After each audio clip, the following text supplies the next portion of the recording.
તો ગાંધીનગરમાં સરેઆમ ટ્રાફિક નિયમોનો ભંગ કરવામાં આવ્યો। કોંગ્રેસની જનાક્રોશ યાત્રામાં ટ્રાફિકના નિયમોનો ભંગ કરવામાં આવ્યો। કોંગ્રેસના કાર્યકર્તાઓ હેલ્મેટ વગર જ બાઇક રેલીમાં જોડાયા। કોંગ્રેસ પ્રદેશ અધ્યક્ષ અમિત ચાવડા પણ હેલ્મેટ વગર જોવા મળ્યા। અમિત ચાવડાથી લઈ ટુ વ્હીલર પર બેઠેલા તમામ લોકો હેલ્મેટ વગર છે।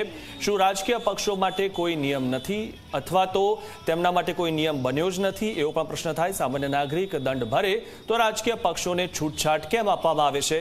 જો આ સમગ્ર મામલે જ્યારે તેમને સવાલ કરાયો તો તેમણે જવાબ આપતા કહ્યું કે અમે કાયદાનો ભંગ કરતા હોઈએ તો સરકાર અમારી સામે કડક કાર્યવાહી કરે, એટલે કે સરકાર કોઈ કાર્યવાહી કરે તેવું તેઓ ઈચ્છી રહ્યા છે।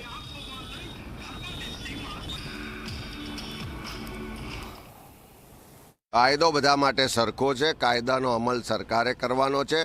અમે ભૂલ કરી હોય કે કોઈએ બી ભૂલ કરી હોય, કાયદો કાયદાનું કામ કરે એમાં અમે સંમત છીએ। પણ ખાસ કરીને જ્યારે આખા ગુજરાતમાં કાયદો વ્યવસ્થાની પરિસ્થિતિ જ પડી ભાગી છે, જે સરકારની જવાબદારી છે કે લોકોની સલામતી અને સુરક્ષા માટેની, એ સરકાર ખાલી ચિંતન શિબિરોમાં વ્યસ્ત છે। બીજી બાજુ દોઢે દિવસે ગુંડાઓ બેફામ થઈને રસ્તાઓ પર હથિયારો સાથે હત્યા કરે છે।